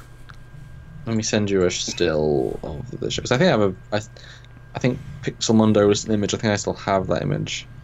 Which we haven't actually we've still not reviewed yet because we've not seen a proper. We want to wait until we have more reference than not, if possible. Mm. Do I have a good view? I have some. That's always our answer. What do you think of this? Some. Here's 3 pictures in the Skype, Stu, if you want to load up any of them. And if I don't? Then the fans will... They'll riot, is what they'll do. I mean, they'll say, Commander Kong sent you a ship and did not show it. Are you joking? Are you taking the smeg? The Edison on the Eaglemoss scale is the Edison. It's also I like that one of the most out of all the ships. This is a orthographical. I tried to send you perspective. This is the Eaglemoss orthographical. Sorry to send you more, but yeah, stop sending me stuff. They can't see us now. Away. So this is what the ship is. I say that with it's obviously been changed a bit. Looks like the Millennium Falcon from the top. Oh yeah. It's got Shinjo-esque nacelles, which is interesting, and it's got looks like cut on the source. It looks more. It might be a season 2 ship. It'd be weird to have Shinjo nacelles, which are like 40 years old, along with. But we did say, remember, Stuart, we've been calling this out for a while. They specifically said they were doing spore drive ships. True. This could be one of the oh shit, spore drive isn't a thing that we can really use anymore. But we've got the source of the cutout. We'll go and make the best of that. I'll just fill that in quickly. So I mean, it does look like it's got a cut on the saucer. Or it's just a real deep recessed piece. But this is the ship it is meant to be, or at least should possibly meant to be, with the unslung pieces. Yeah. And it has got a it's little kind bit, of like the Discovery Era Nebula class. I quite like this. I think it's a really actually an interesting take on a ship. It's not like sexy, but the neck kind of saves it as being something interesting. Yeah, For me. The secondary hull is really cool. Yeah, because we looked at this from the top originally, and we're like, yeah. But secondary hull gives it all the credit. It's out of the box thinking. It wouldn't be elegant. It wouldn't look good in 3D to fly. That's why we didn't see it very much or at all. It's a mission briefing. We need more views. I only got these few, and it's not. We need a nice front 3/4, and it's without texturing. That does make a difference. Yeah, and here it is on the view screen. So yeah, that's definitely. Someone said had to promote another channel. It's not usually Trek related, but it's kind of funny. Red Letter Media. Love Red Letter Media. We promote them all the time because we think they're great guys. I made a whole thing about that, and we made a video response. And somebody mentioned that they were watching one of their reviews, and ours came up as the first suggested. You're on 3 of the pages. Yeah, that's great. Yeah. So we are officially accidentally cameoed on Red Letter Media. So that was great. Yes. Nothing. What CPU are you using, Stuart? What CPU are you using, and what RAM? We've already talked about this. The computer's fine. The problem is OBS will only let me go use my default graphics card, not my. So it only lets me use my integrated one instead of my good one, because I have 2. And when I go select the other one, the good one, it won't show the second monitor at all on OBS. The only way to do it is to use the integrated graphics card. That's the only way that OBS will work. And that's only after one of the OBS updates. Before that was working fine. So blame OBS for my problems. My computer. How do I pull up the specs of this thing here? I want to show you guys. I'll mention mine in the meantime. So how do I do it? Settings? What? HP computer and then control. That's not difficult. You'll find it. You're a smart man. No, it's funny. I should try on my computer as well. I think we'll try the animations to see if they're smooth. Because I don't have an integrated graphics card. I've got. At least I don't think I have one on the seat. I mean, it's a very good motherboard, but I shouldn't necessarily have one. Because I've got a Threadripper 2. There's mine. Which is the most powerful processor in the world. Haha. Right. Because we invested. Well, I bought that myself, but we and then I got a Nestled graphics card, 1080, I think, for After Effects, and then CPU is for Lightwave. Let's have a look. Yeah, see, I've got a high-performance NVIDIA processor. Video. Kind of blurry, Stuart. That's not. We're not high res enough for stream to read that properly. Well, fine then. Be that way. You can make it slightly bigger. It's a bit hard to read. Sorry. Hold on a second. I know it's a weird window. Anyway, and I also have my graphics, integrated graphics card, which is what the OBS demands I use. So. Oh, you got i7 5700? Or 3.4s. It's good. Yeah, it's good. It's i7 6700 CPU, 3.40 gigahertz. Yes. 4-core, 8 logical processors. I don't know. Oh, I got a 4-core. I don't know what that means. So anyway, it's a good computer still. It really is. Just because OBS needs to use my integrated graphics card and not my good one, for some reason, that's why the animations are a little choppy. And actually, if you can't live with that, too bad. Buy me a new computer. No, hold on. That I don't think makes sense, because OBS is used by video game streamers who need to use their powerful card. Right? So I know. There is obviously a workaround. But it was working fine. My original OBS, I had the other one, and then it kicked the bucket. So I downloaded Streamlabs OBS because I figured it would be better. It was working fine with the other graphics card until one of the updates, and then I couldn't pull up the second monitor at all. We just pull up black, and then the only way to do it is to use the integrated option when I open the program. What do you mean the other Discord kicked the bucket? I mean, my original Discord works fine. No, the other OBS. That's what I meant. What standard happened to, OBS. Well, what do you mean? Mine's still fine. I couldn't set up the second monitor on that one. So I went to Streamlabs and it worked fine. And then all of a sudden they did an update on the Streamlabs one and then it wouldn't work. And the only way I had to, one of our admins, Jason, walked me through. He does that IT for a living. So he had access to my computer. He was messing around. And the only way they could get OBS to work is to use the default. So anyway, that's the situation. We had a super chat of $2.79 Canadian with a message that said $15 and something, and then an animation, but they retracted it. So, and Zarkon D Grissom puts in $5. There was a possible fix posted in Trekyards Discord a few days ago. Me and Sharkums. Oh well, we'll try to figure that out. I have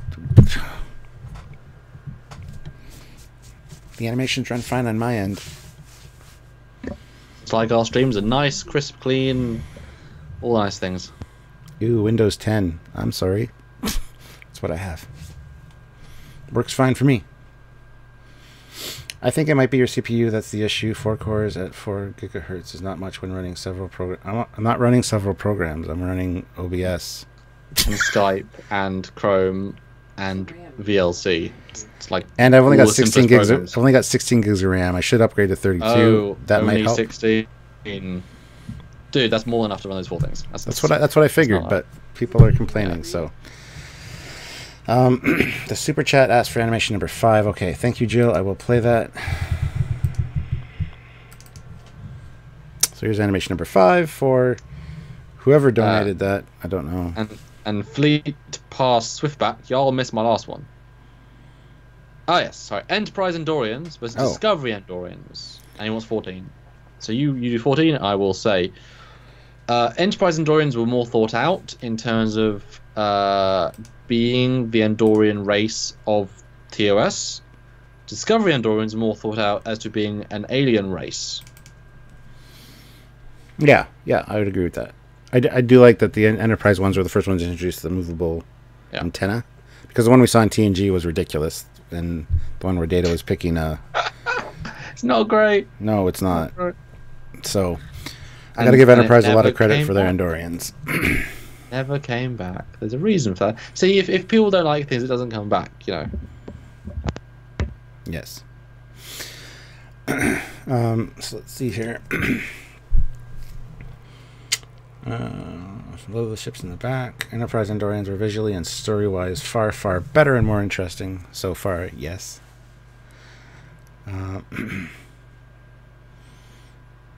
Yes, Ian, I just played number 14. Sorry, I missed that originally. 16 should be enough if you got a modern Intel CPU. Look into if it supports Intel QuickSync. They don't work on the Roku TV with YouTube. What doesn't? The problem arises when you're running programs that are not able to run multi-core and you peg one core at max and get stuttering. Oh, well. Okay, well, we'll get it figured out at some point. Ryan Gustavson puts in $2.79 Canadian and says $15. I don't understand. Yeah, he did a super chat for $2.79 Canadian and wrote $15 as his comment. I mean, it would be cool if that would work. Thank you for the text, $15. I'll spend that right now. There you go. I bought nothing. Tim, shush you. Shush you. Oh my god, I just read that comment, so. Yeah, I have a monster PC, and it's funny that my PC, theoretically, some programs I have will work better with lower-end CPUs because they have a higher single core clock speed. But I have obviously the best multi-core in the entire universe currently of Earth. Well, then you should be hosting these. Yeah. Well, I did it first. I also get 1080p stream out because I guess it can handle that too. Yours is 720p. But he doesn't make his as pretty as I do. He just kind of throws things everywhere, and they look kind of like, eh. He cuts like this much of my head is showing. What? I show a lot of the. No, you have the same framing as I have currently. I've moved it to be more like yours. Or slash, I thought that was a good idea, so I did. Because this is the classic Trekyards background, so they should be able to see this at all times. Unless I'm doing like my live stream where it's just me and I have just my head, and then I can move it around according to the picture, and yeah. Was supposed to say number 15. Sorry. Okay. Well, I'll play animation number 15 for you. There you go. Ba-doom. There it is. We got a funny old audience, haven't we? We do, but they're awesome. Love seeing the same names show up and just the usual suspects, if you will. Yeah. So, guys, what did you think of this Discovery short? Rank it on a scale of 1 to 10. Yeah. We already did that in our review. Well, let us know specifically as a piece of media, 1 out of 10, and a piece of Star Trek media. Oh yeah, I know Ride Knuckle Iron Gut, but I do mostly multi-core. Yeah. So that's the work I do with Lightwave, and then my GPU covers Premiere, so that's what I use. Hey, have any D7s, or is that still in the works? Yeah, we have some D7s. I'll play that animation if you want. Woo! D7, it's gonna flatten space. D7. Did you see my animation? It's actually a Katinga, but that's okay. It's a Katinga, which is not the same as a D7. Dun, dun, dun, dun, dun. Now, I wonder, would a video on a web page be stuttery as well? Because it's a lesser using program, maybe. Maybe. I don't know. Like I said, they run fine for me here on this monitor that it's streaming from. But let me. Did you see the Battleship Kumpuck I did yet with the Klingon stuff? Did you see that yet? Possibly. With the sexy Katinga stuff? No. Maybe not. Because that's some sexy Katinga that I did. 7 out of 10 for the episode, -6 for that turd mud ship. Media, I'll say 7. A Trek, way less. 3, and ducks for cover and runs. 3? That seems low. The background music in the escape artist really detracted, so probably a 6 instead of a 7. It was more invasive and very modern, but I kind of it grew on me actually. The second viewing, I first viewing is a bit out of kilter, but the second one I was like, oh yeah. 5.5 out of 10 says Bird of Prey. Over twice as good as the next best. Wow. Good. Yep. Kit our captain car. That's funny. This was an 8 for me. Yeah, Car Galaxy, we need to talk sometime because I need to get the Streamlabs thing sorted out.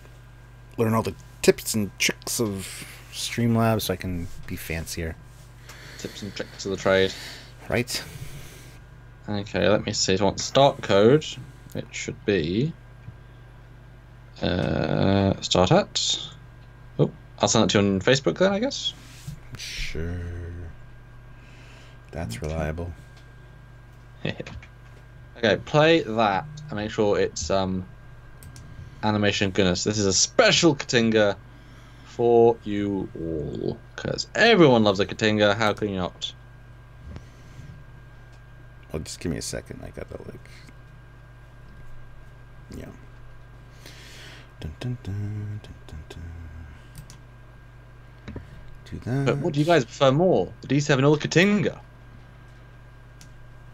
Oh dear, Jill, right. What days we do Discovery and what day Orville? Well, they're both released on the same night, which means I'll watch them both the next morning. Both of them. And we have weekends. Real unideal days. I wish it had been like Monday and Thursday. That'd have been great. Or Monday and Wednesday. But both being Thursdays are real tricky wicket. Basically means neither of us have a Friday ever. Yes. Ideally, like mega early, because that did make a difference last time. We got a lot done last time. So are you watching this whole thing or what? No, just the time code. That time code, so you can see the Katinga. All right, hold on. I'll full screen it and we'll. What was the time code? What the hell? Oh, was 42-ish seconds. Will get you neatly there. 42-ish seconds. We'll get you neatly there. Yeah, and this is the Klingon fan film I did as my freebie charity event thingy for the end of 2018. It's a Here you go. Pumpkin Pictures do a wonderful set of low-budget but well-meaning fan films, and they're getting progressively better. It's always good. I did some free VFX for them for their last project. 2018. That's really choppy. Wow. Hold on. Let me try that again. I don't know why I did that. And this is eventually when we see it. It's a nice, sexy Katinga. Nope, that's really choppy for some reason. That's really disturbing. Let's try that again. And there it freezes. Wow. Is Canada's internet there fast? We go. Yes, Canada's internet is fast. My wife works for an internet company, and we get. Go to speedtest.net and do a speed test. Yeah, I did a speed test last time I did a live, so it was good. But yeah. Anyway, this is really being choppy for some reason. There she is. There she is. What do you think, buddy? And then it freezes. That's messed up. Yeah, really nice. It looks great. So, Spirit in the Star. There you go. You guys can look that up. Yeah, I much prefer Discovery airing on Sunday. It was a thing. Yeah, I agree. I wonder which one chose to swap the times, because that must have been an active thing to let's compete. Yeah, no kidding. But it's not competing. I said to Marie, it's like, well, yeah, but one's a paid service, one's a TV service. Yeah. So it's not actually this. You can't necessarily compete. I don't think on the exact same time either. Yeah. What codex is Samuel sending you? H264. They all play perfectly well. Ryan Gustavin puts in $13.99 Canadian with no comment. So thank you very much. Oh, that's a lot. Thank you, sir. Media 6 minus 50 as Trek, minus 50 for the ship alone, and he wants animation number 20. That's Fleet's Plus Swift Black. Thank you very much.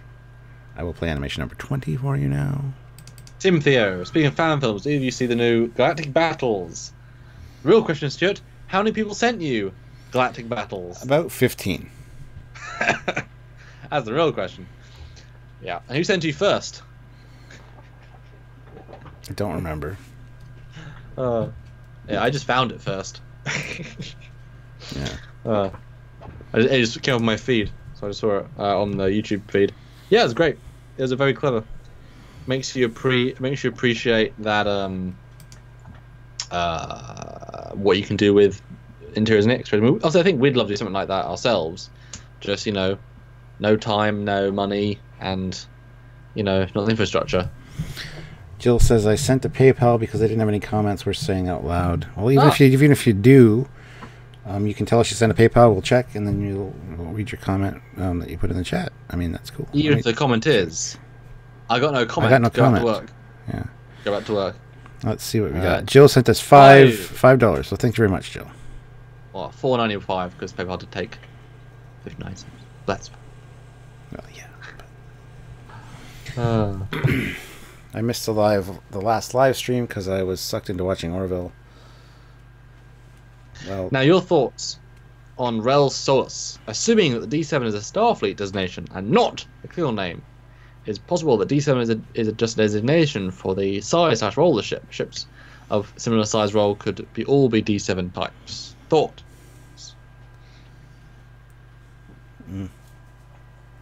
Why? Because I said. I think that's lazy. I mean, we've already talked about the fact that D7 could just be the human designation for that type of ship, and that makes perfect sense. It would obviously have a different Klingon name,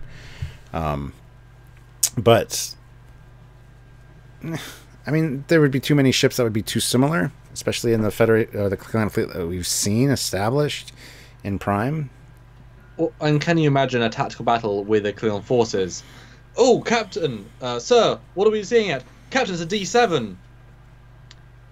Okay, Cadet, what is it? It's a D7. No, I got that. Tell me something about the ship. Oh, it's a D7 battlecruiser. Yes, is it heavily armed or low armed? Which is it? Like it becomes a useless designation. D7 class battlecruiser. Okay, fine, but what if there's 5 variants of battlecruiser? It's not actually a helpful thing. And guess what? The D5 class battlecruiser was Enterprise. The D4 was the intended name for the battlecruiser. Yeah. I mean, there's more precedent to it being. Now, yes, is it human designation? I kind of like the idea that it's a translated Klingon. Well, it could just be yeah. Somebody said in the chat it could be the D is short for the name that it starts with, like starts with the D. So yeah, like a D Kating would be a K7 class. Yeah, I mean, Kating would be K7. We just never hear it like that because they just say Katinga. K7 is space station, obviously, but yeah, you know what I mean. Yeah. No, it just muddies the water, and they say D7 class battlecruiser on the port bow. It's like it's and in Voyager they say D7, like it's too broad a classification. And it's just Car Galaxy Studio says maybe it's a D7, like DEE7. It's D7, eh? It's deceptively 7. Right? Yes. Oh. I know. It was a stupid reference, because then you're saying that the D7 from Discovery is a similar class, size, armament, and style, but also as a prison ship. Yeah. So you've ruined the argument by that as well. It doesn't quite work. Yeah. And besides, if you want to be totally clinical about it, the Universal Translator translates everything by default. So when they say D7, they might actually be reading the Klingon designation, which translates it into English for us, D7. To be totally fair. And they just haven't changed naming structure for the second round when Katinga becomes the normal. Yeah. Just saying. Ryan Gustafsson puts in another $20.99 Canadian. Ooh. Thank you very much. Thank you. Hope you guys had a great New Year. This is the first time I have been able to join a live, though I have donated to you such a series before. Keep up the good work. Well, thank you. Glad you could make it. I definitely recognize the name. So thank you for all your comments and all your support, and we will definitely try to keep up the good work. I mean, we will definitely keep up the good work, because do or do not, there is no try. That's a Star Trek thing, right? Obviously, keeping the research quality up is we paramount. proofread scripts before we let Stuart send them to people to read to do final, because these things slip through. Yeah. Now you're just making me look bad. That's not true. I just send the scripts. And then Yoda came on board. No, what? Someone sent another PayPal, apparently. Wow, we're getting... And that's great, because that stuff goes to real important projects. It is... 10 Canadian. Superb. Awesome. Well, thank you very much. Todd Jenny. Trekyards rocks. Sure, it's 8 out of 10. And They won 8. 8 out of 10. Yeah. We said 7. It was a solid piece. Solid piece. That's almost hooker tip money. Wow. Yeah. Yeah. No, not quite. They get more, I think. Sarek's lousy parenting and one of the resulting screwed up kids will be the season 2 theme. It's all teed up. Okay, happiest gnome. That's a good one. All 24 houses were out of their heads.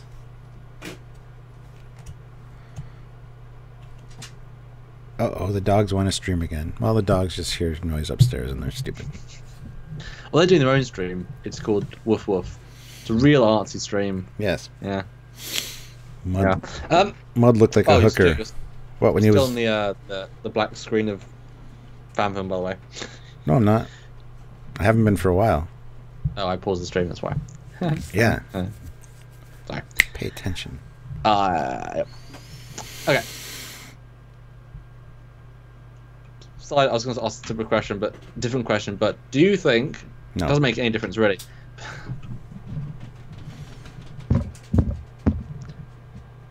Do you think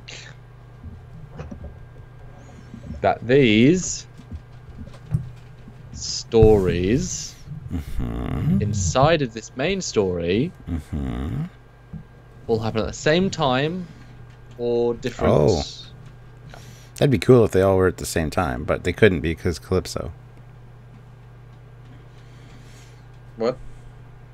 You're talking about all the short treks happening at the same time? I mean, the small stories inside this story, all the different Oh, he's captured. oh, yeah. Well, that would be cool, actually. All happening at the exact same time. I can see that. Yeah. But then again, when we talked about it in the review, we weren't sure if one of them was actually something that actually happened to him that inspired him to write this dialogue.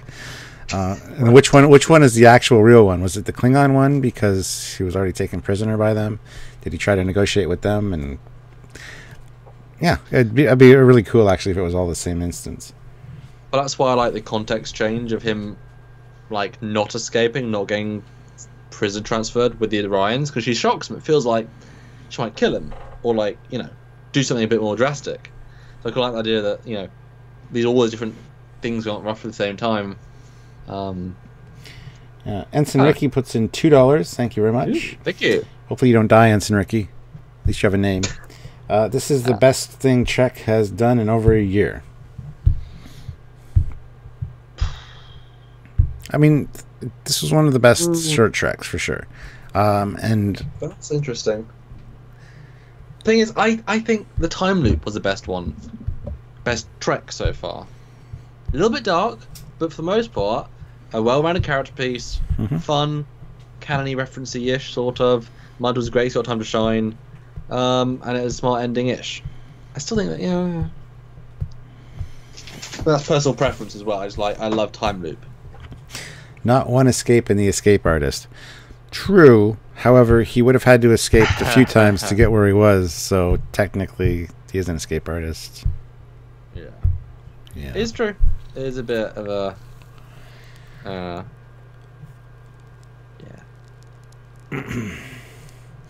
Weird theory. What if we know as the D7 was actually the Katinga, just misidentified because they both look so similar? Well,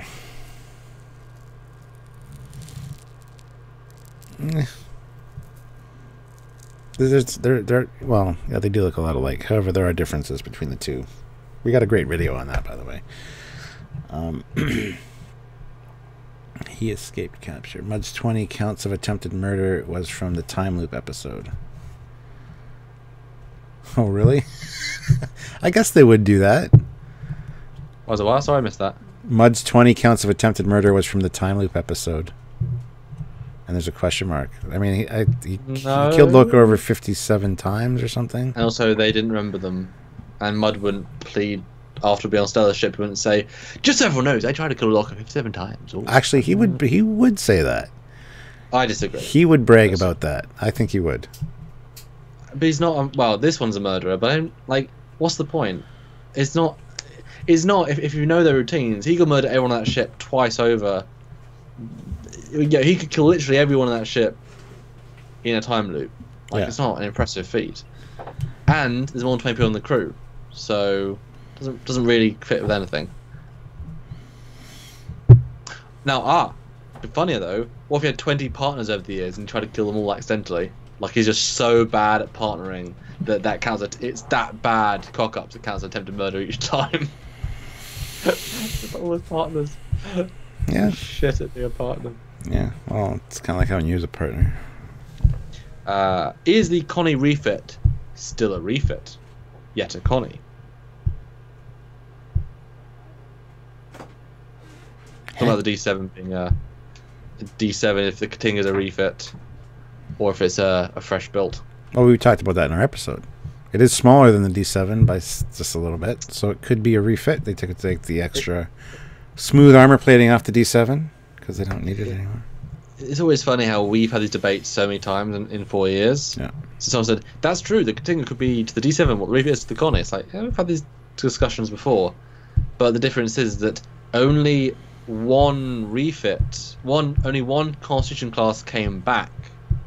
The Enterprise. There's only one Constitution class refit. One of the original 12 that came back from its 5-year mission. There were more built later during the 5-year mission. But it was it was the only one of the original 12 that came back. That's why it was... Yeah. Okay, well, I can't imagine there's like dozens. But most refits, I would have said, are scratch built. They are. Constitution class Mark IIs. So those are not... Yeah. Constitution class refits. Those are Constitution class Mark IIs. Yes. Or whatever the official classification is. There was just like the Katinga, it might have been an upgraded D7 at one point, but they just made... Well, if you make them from scratch, they're not D7 refits, they're Katinga class. So... You know, it's not maybe the first one, but both ships are long past the first one by the time, you know what I mean. So it's yes and no, but scratch built is different. Yeah. It's like I doubt there'd be any Enterprise B. Well, we didn't really see it, but I doubt there was ever an Enterprise B scratch built because it's so minimally changed. You know, that was always a refit of an Excelsior. Yeah. Because why build a brand new B when it's 78% identical? Just upgrade. Well, the new nacelles would be a new build because they're definitely different nacelles. Well, they glow. That's and there's different bits on. They're not that different. Well, because they didn't change them. If we follow the way that Starfleet does things by having these components that they can just swap in and out, it would make sense to just build new nacelles and add to the old ones. Yeah. Yeah. Well, nacelles. I mean, the Miranda, they're new nacelles. They're not refit Miranda nacelles. They're just built in the same style. Yeah. For TNG. Yeah. But then I mean, the source is identical bar the colouring, and some different bridge module. They changed multiple times. I also mean the impulse engines, but they're like add-ons. The secondary hull is a little questionable too. Adding that extra bulk to it, you wouldn't just slap that on an old one and cut holes in the old hull. You'd have to build a whole new secondary hull. I disagree though. I don't know. It depends what the purpose is. These are the conversations we have when we're deciding on episodes and things to talk about, guys. Because the fact they called the Enterprise B an Excelsior refit means it was. When did they say that though? Well, Mike and Doug and stuff said. I mean, okay, it might not be said in the dialogue, but it was said by everyone else ever. It's because they just added pieces to the Excelsior model, so it's just considered a refit. I don't think it was actually... Yeah. I think it had its own designation in universe. I'm sure it did. Whether but not that in the was film, ever... though. There's no, not in the film. No, absolutely no primary canon at all. But I can't see it just being, it's an Excelsior class refit. No, it would be something else. Just like you said, Constitution Mark II would be the Excelsior Mark II or something. That'd be its designation. It wouldn't be. But I was assuming it was the first of the refits, just like the Enterprise got the first refit. The Enterprise B got the first refit, and then you're right. The Lakota might be a scratch build, but I think there's so few changes. It'd be again happens to be one of the last refits out there because it was obviously a failure. We only saw 2. Yeah. That's probably at least a dozen, but. Yeah, Zarkon D. Grissom puts in $5. Was the thing in the center of Mud's ships Klingon Orc D7 or something else? No, it was I've got the name. It's the like Jakdu class, yeah. Yeah, like that's a big that's cylinder. Bull class. Rel. Sorry, correctly said. Yeah, that's what it is. Rel Solas puts in $5 as well. Thank you for commenting on my D7 theory. Love your reviews. Thank you very much. And no problem. We love talking about this stuff. This is what we do. We could have a whole live stream talking about the D7 and Katinga and whether it's a refit, and that would be a whole conversation in and of itself. We've kind of gone off the rails here a bit, but I always called them B-type Excelsiors as a true variant or subclass. I mean, that's the thing where it goes from being it's not in the movie. Yeah, well, it isn't. Very so little end is. of. Yeah. You know what I mean? Like the designation that's never in the movie. And actually, well, the MSD would have it. Do we ever get a clear enough shot of the? Well, it would just say.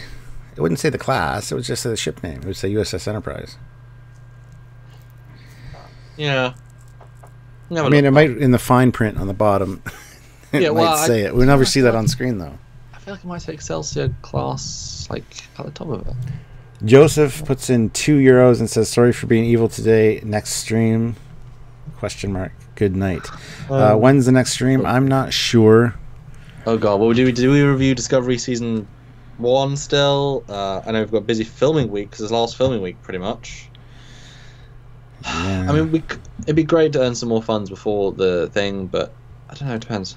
You'll have to see how the week goes because there's a few things going on. So I need to finish lots of fanfill work beforehand. Obviously, I think honestly they would love to see you and Sylvia because that's always a blast. Yeah, well, Sylvia's back to work, so usually she's tired at the end of the day. She might not want to join me later at night. So that's true. That's true. Right and breezy in the morning. If I give her coffee, she will. She said so. She might join me for a live this week sometime. Who knows? Super chat every shot of coffee. Yeah, I think we should at least do one. Yeah, but it'll probably be Wednesday if we do that way. Yeah. I don't know. Because when's the 17th? It's soon.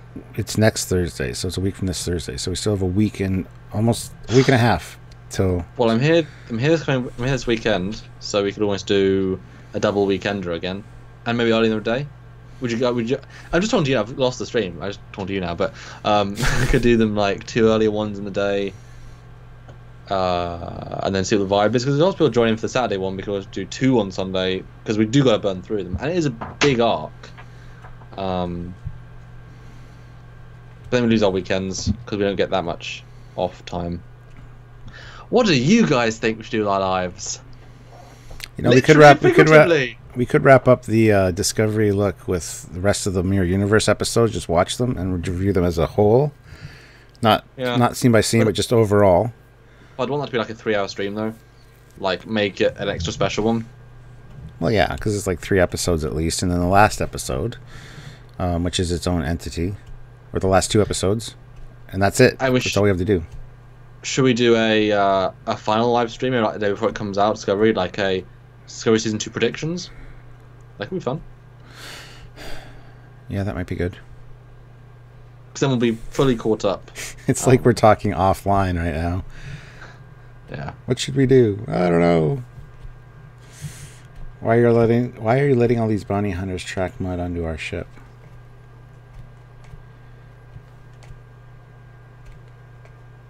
Huh? Jill Wright puts in $2. Today image with Enterprise being towed for refit. Oh yes, a lot of people say that it looks like it has straight struts. In that shot, it doesn't. No, it doesn't. They're totally angled. Yeah, and I said to everyone, like, it's damaged. It's going back for a refit. And that could be what they see on the screen. Yeah. Look, it's being damaged. It's being towed. It's like, yeah, they say it's damaged. We like this is. I love when everyone thinks it's news. They say it in the dialogue, and they've Yeah. Well, I think we'll call it quits for this one because it's been good. We're coming up on the 2-hour mark, so sorry for the hiccup early on with this one. But yeah, everybody kind of forgot about that. I shouldn't have said anything. Someone also said to the B Excelsior, it was a refit in the same way the Enterprise E was a refit post-insurrection. I completely disagree with, because okay, the necks and the neck joining point is different, but that's so subtle. It's literally just because he wanted to improve the design. But the E is just different in paint job and added torpedoes. It's the same ship, just with added armaments. They didn't add entire secondary hull, entire impulse drive, and change the nacelles and give them blue glows and give them fins. And... Those are called minor refits or minor upgrades. Yeah.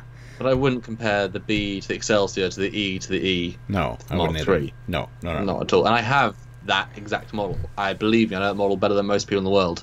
I've seen that model up close a lot. Yeah, I know it well. Yeah.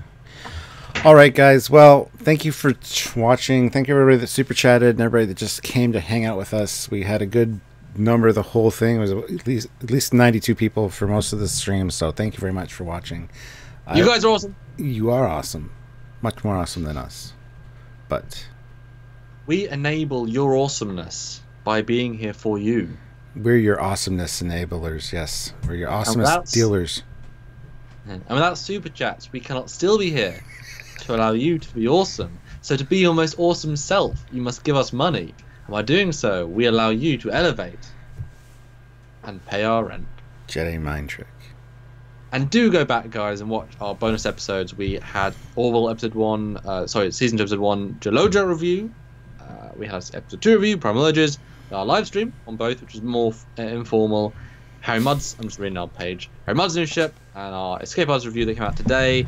Please do go back and more edited content. Yes. What are you laughing at? Another super chat from Fleet Paw Swiftback $1.99 says minor refits in Lore Reloaded's voice. And he wants animation number 1. Yes, he does just say things, doesn't he? He does. He's interesting, that guy. Did you watch Anti-Trekkers' response to Lore Reloaded's favorite captain? Yeah, that's hilarious. Well, I heard that. I heard that all live on his live the night before, and yeah, I got to agree with him. I mean, Cisco Which one? Cisco gets bumped down because he's technically a criminal, but Lorca, who's a genocidal maniac, he's number 1. It's like, what? Yeah, I felt it was slightly a troll video. Oh, he knows anything Discovery. Most of his videos are troll videos. He knows Discovery is a hotbed, and it gets people sharing. But it's like Lorca's the worst captain 2018. Like Giorgio's a better captain than a Starfleet captain. Yeah, Laura's a clever guy. Those are meant to cause controversy and be spread around. And I know how it works. But we didn't do that. We've done maybe like 3 clickbait in 4 years. And that's literally. And they weren't even because we were talking about the topic of the thumbnail, so they weren't really clickbait. They were just slightly well-worded titles. Yeah, but not. But we didn't. I never like that because it's like the content should speak for itself. I mean, I'm not saying don't do it, do whatever you want to do, but like, you know, we make sort of videos that we know that in 3 years we'll be proud of. You know. Yeah. Well, absolutely. Yeah. Our good content of Birds of Prey and of all these original things. So yeah, it's just still good coverage. Mm-hmm. We just are better at doing it now. So we have what's called evergreen videos. You can always go back and reference them for information. Yep. It's not topical necessarily, except for Discovery and some of the breaking news stuff. Obviously, won't be watched again. Yep. But most of our videos are evergreen videos where people can enjoy them for years to come. And we try not to add the Discovery hate, Discovery love, even bias on each show. We try and just be informative, you know. Yeah. It you know. Tim Theo throws in another $1. Thank you very much, Tim. Much appreciated. But yeah. We're gonna call it quits. If you guys still want to donate while we're gone, I mean, you can donate anytime. Heading over to Patreon or Patreon.com. You can join us monthly, or Trekyards.com and click the donate button, or just the information's down below for our PayPal. If you just want to PayPal directly, you can do that as well. That helps us out when we're not on your screens. Even though we might be on your screen, it's just pre-recorded us. Because live us. And live us is much better. Help any way you can, and we love you forever. That's right. And on that note, I'll say all the freeway, just watch everything we ever do. That do. That's right. See you next time, guys. Bye, guys. See you.